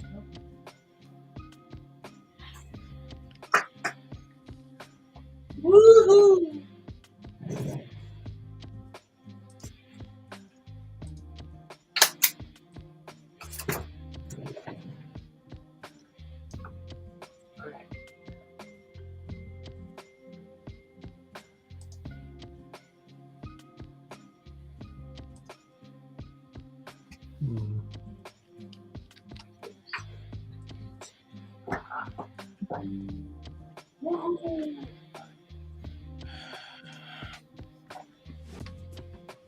All right.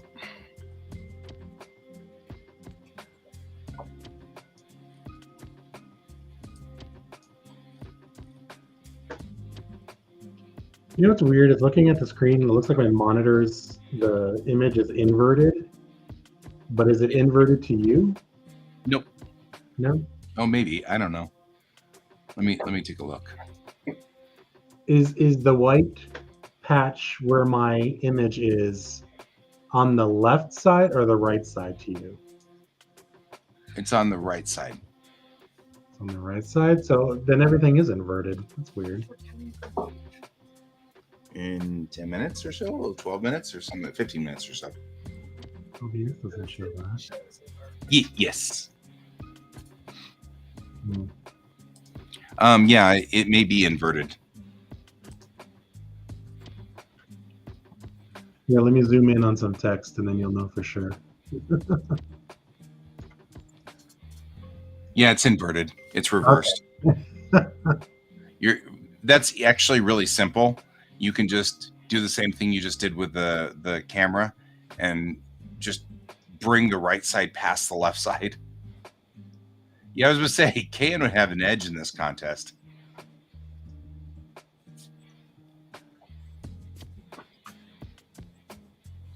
Okay. Oh, you can literally just... Okay, hold on.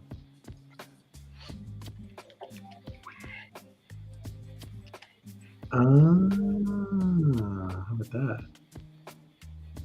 Yep. Alrighty. I'm so freaking old school. There's probably an option like transform. Yep, flip. So there's if you right click, there's a transform, and then flip horizontally or vertically. Yep. But it also must respond to like if you just drag it. That's fair.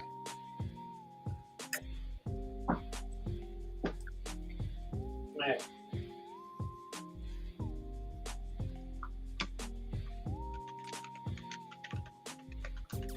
Alrighty. Aha. Guy, I already got my script for tomorrow. Nice. I got pages set up. So if you have an 8-page comic already written up, you go ahead and use it. What I'm trying to say. Sounds fair to me. You don't have to do the challenge all in one day. You can come pre-prepared.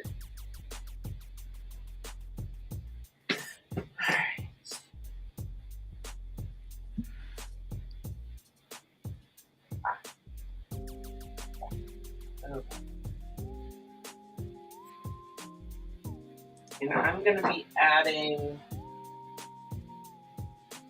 I feel like I'm missing 2 pages in between pages 2 and 3 of Captain Space stuff.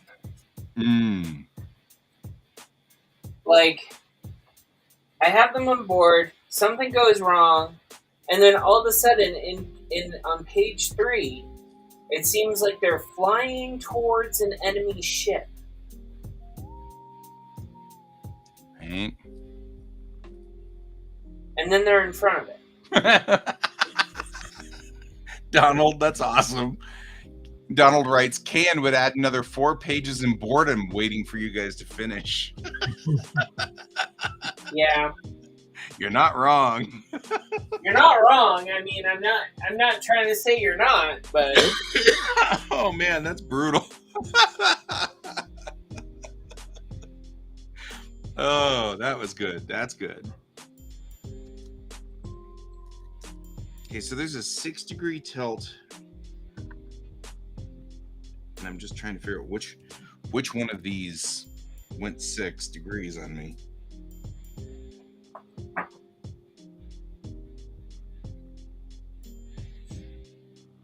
So it's 6 degrees minus 6 degrees.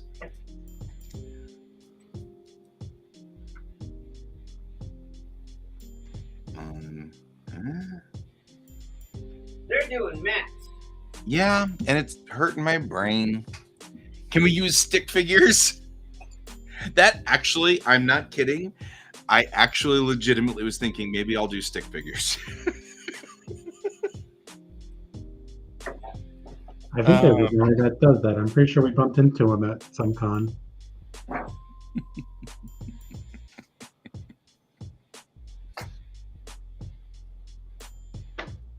What did my husband make a crack on me about again? What?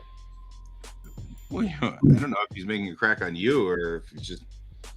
No, there's Wise someone that's popular that was at a con, and most of his stuff is stick figure. Right?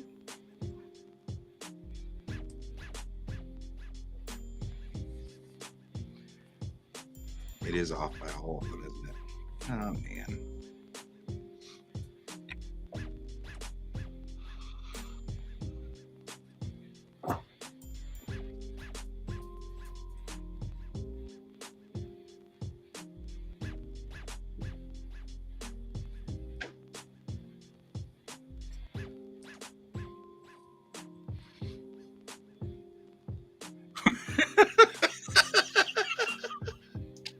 Ian's like, I'm in this photo and I don't like it.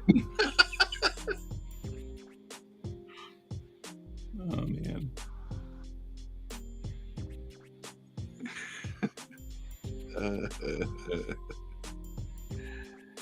I just love the idea that he's like, you know what? You guys, I know we were in this challenge to do 8 pages, but I'm already done. And so I was going to go on ahead and just add 2 more pages because it doesn't seem right. I can do 10. No, I'm just gonna say like we're gonna do this, and he's gonna be like, oh, okay. So do you guys need any help inking? Right? Do you need the backgrounds done for you? Like, where I know you don't do backgrounds well enough as I do. So like, do you want some help? Like, Totally. I know Guy has it. He's doing stick figures, so like he doesn't really need help with his background. Oh, man. That's funny. That is particularly funny.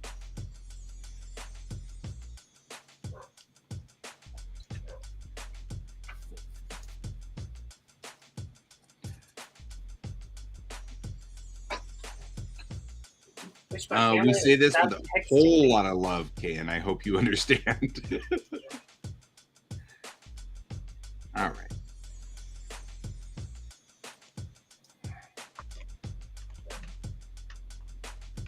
Interesting. This is a very interesting thing I'm discovering over here. Because it's 60.2 degrees off angle. Except that now that I've adjusted the stars, it actually ends up being 62 degrees. Which I would not have expected to see.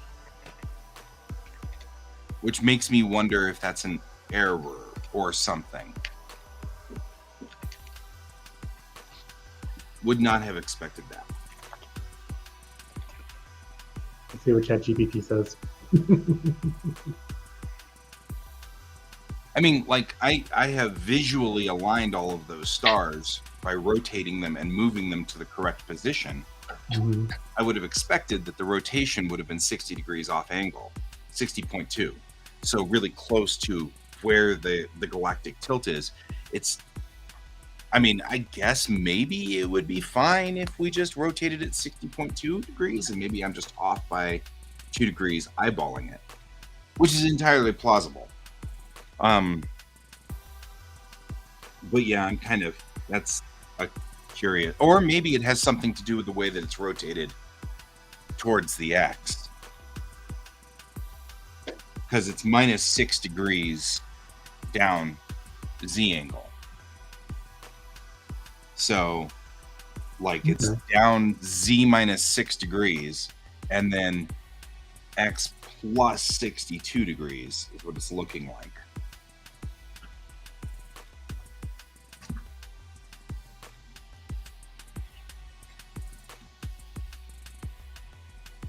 But it could be 60.2. It should be 60.2. I just don't think that that's necessarily an error on this particular. I think I think that might be an error on my part because I'm using a flat plane to identify everything and what angle everything is in, because I can't do this mathematically at all. So I'm doing it totally visually, and I'm sure that there's an error rate. So, you know what I mean? I'm sure I'm making an error. I would assume it should be X plus 60 degrees and then Z minus 6 degrees.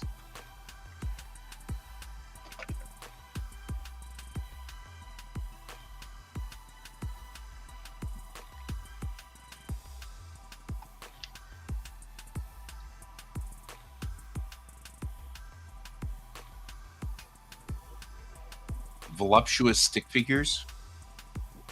I'm not really sure how to handle that one necessarily. Okay. So there's stick figures that have big booties and a big breast. Yeah, that's what I was thinking. I mean, we pretty much just end up with this.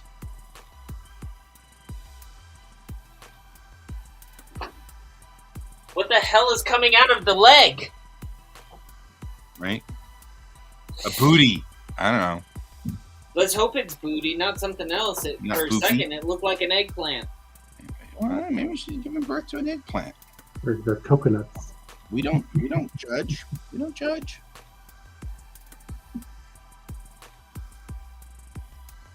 I probably could do an 8-page comic in Springs.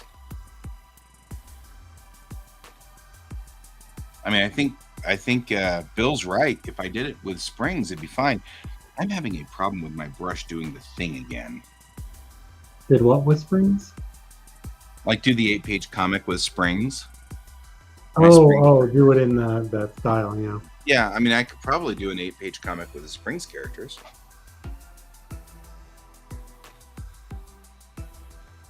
Especially if I did it in black and white. So ChatGPT is essentially suggesting using radians and then just using the cosines and all that jazz. Yeah. So I'll be honest, I failed trigonometry. To do the code? Huh? You got ChatGPT to do the code? Yeah. You shouldn't trust it, but it gives you a good idea. It's still pretty kick butt.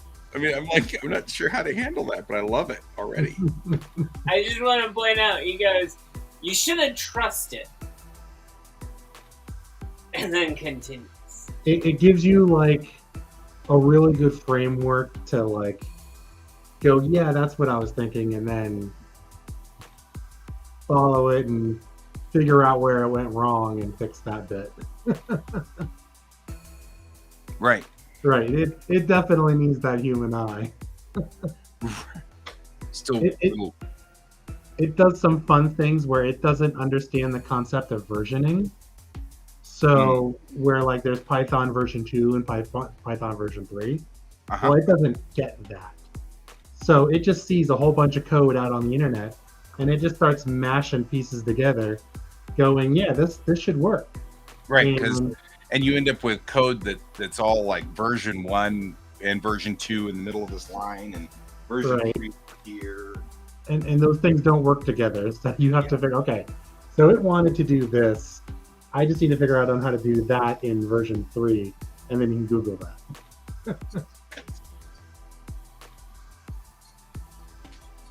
And then like you can prompt it again, because you can be like, this thing doesn't have that method. And I'll go, oh, you're right, it doesn't have that method. Try this one.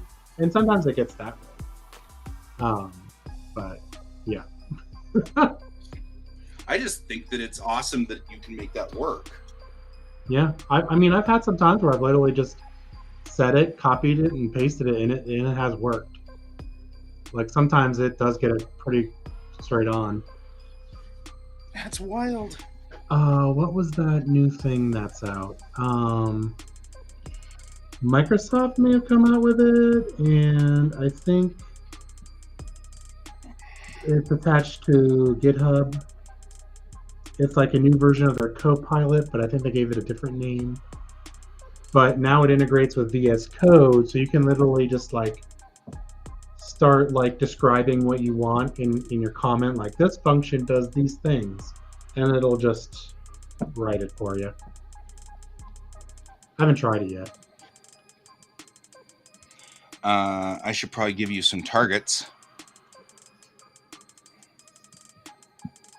where it should be. The problem is I've already translated everything to be Bellatrix centric. So in this XYZ, 0 is at Bellatrix. So Okay, so it should be Bellatrix is at 0. So I need to. Bellatrix is 0 with everything except for Z, which it's plus. Okay, so I need to take the lowest star. I need to take Bellatrix's XYZ coordinates, and I need to add or subtract them based on the XYZ coordinates of every other position. Yeah, that's just simple, because I just need to like literally shift over the universe up and down by however many. Well, actually, what I was going to do was decode, because each map I'm going to make is going to be based off of the capital of that system. Okay. So the Hydean Confederacy, the Hydean Commonwealth, is going to be based off of Hydean Prime. And that's the main star in the center of that cluster. And the beehive is going to be off of Hansen's planet, which is the center of that cluster. So you don't need to worry about that. I can do that. That's easy math for me. All I need to do is just take the location of those and then add, subtract them, and then they move properly. Okay. So it's not a big deal. If I can just get the math to rotate to adjust for the tilt of the solar system, I can do all the other XYZ translations easy. So the check here is going to be difficult because I've already adjusted this for Bellatrix. This map is already adjusted for Bellatrix. That's the only problem. So, and I'm going to have to go here in like 3 minutes or 4 minutes. I'm going to lunch with a buddy of mine, an old high school buddy of mine, and he's going to be here in about eight or so minutes, he says. So we can give that a shot. I didn't mean to distract you from your thing.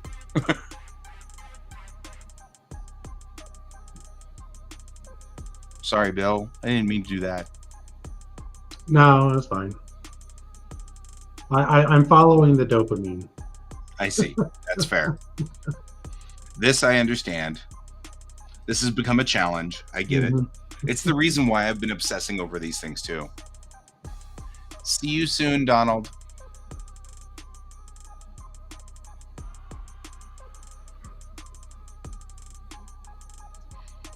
Let's see if I can just pick one that's close, like Korapar.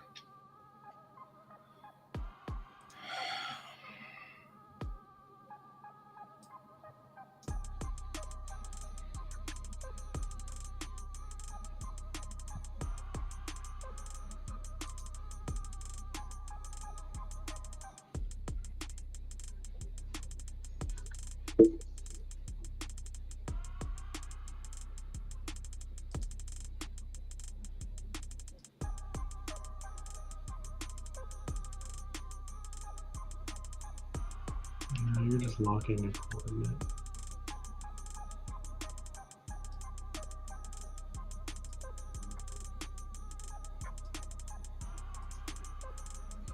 All right, let's turn off the cloud wall.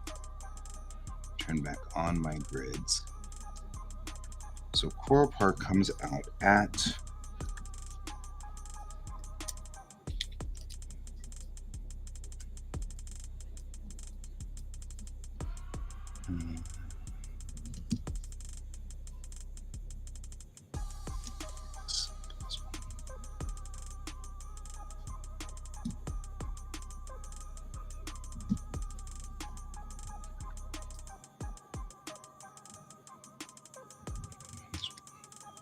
minus 0.25 and Z plus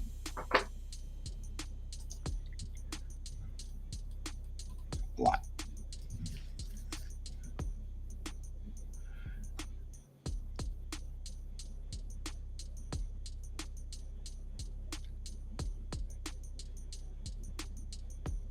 Z plus what?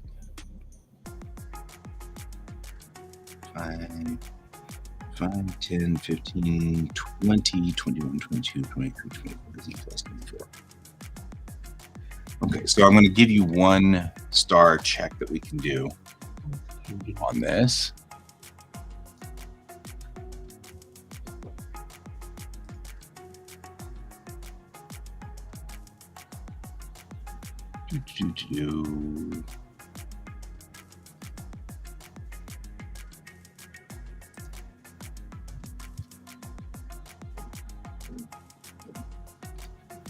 It is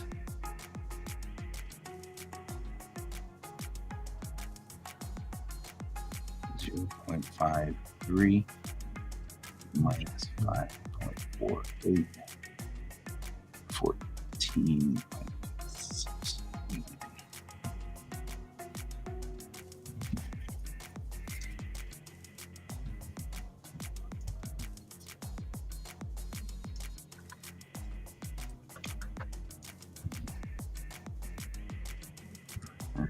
HIP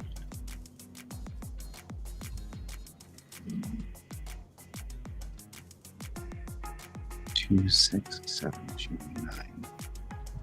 Alrighty. As you are following the dopamine, I shall send to you the numbers that I think. I wouldn't. I would if it doesn't work exactly right, I would trust, or I would assume that I did it wrong.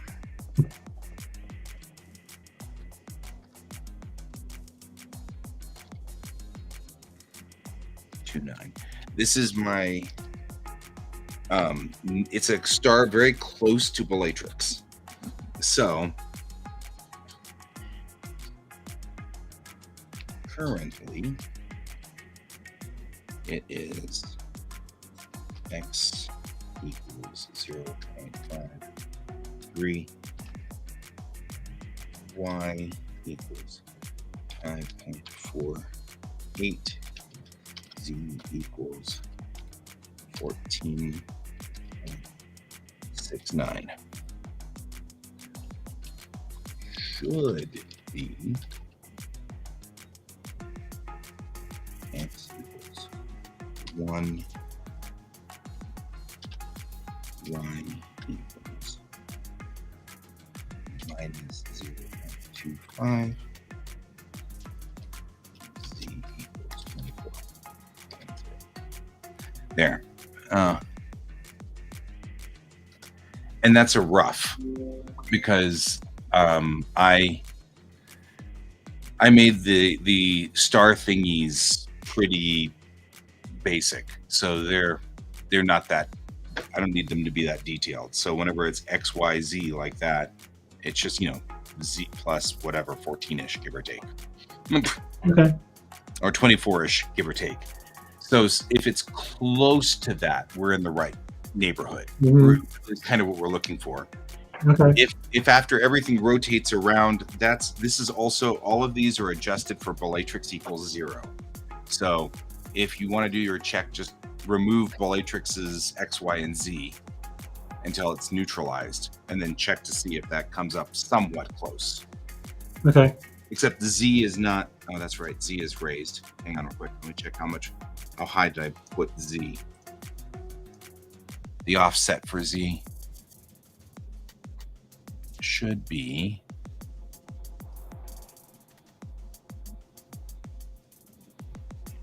let me give you the offset for Z.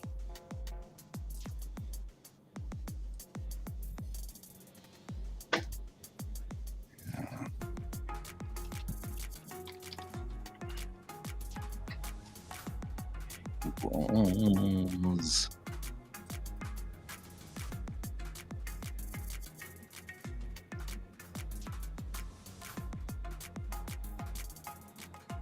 plus 108.00059. That's what I know. All right, so that's the Z offset. So it's plus 108 off of off of Sol.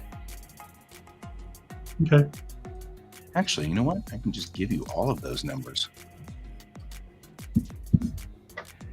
And then that will be fine. Then you can just... Someone is at the front door. Hey, Mariah. That's Ted. Thanks.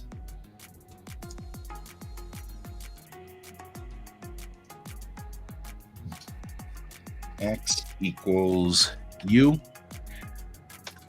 The front door is open. And then I gotta go because he's here.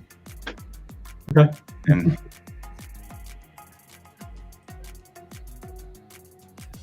And then here's the Y offset. Oh, I'm sorry. That's YZX. So let me correct that. It's YZX. So this is, there you go. That should be I'm gonna head off your the offset show numbers. So that I'm going to leave so I can go hang out with my buddy. All I'll right. see you all later. See y'all later. I'm good. Keep your eyes on the stars. Keep your eyes on the stars. Thanks, Bill. Appreciate it. You got it. Bye-bye.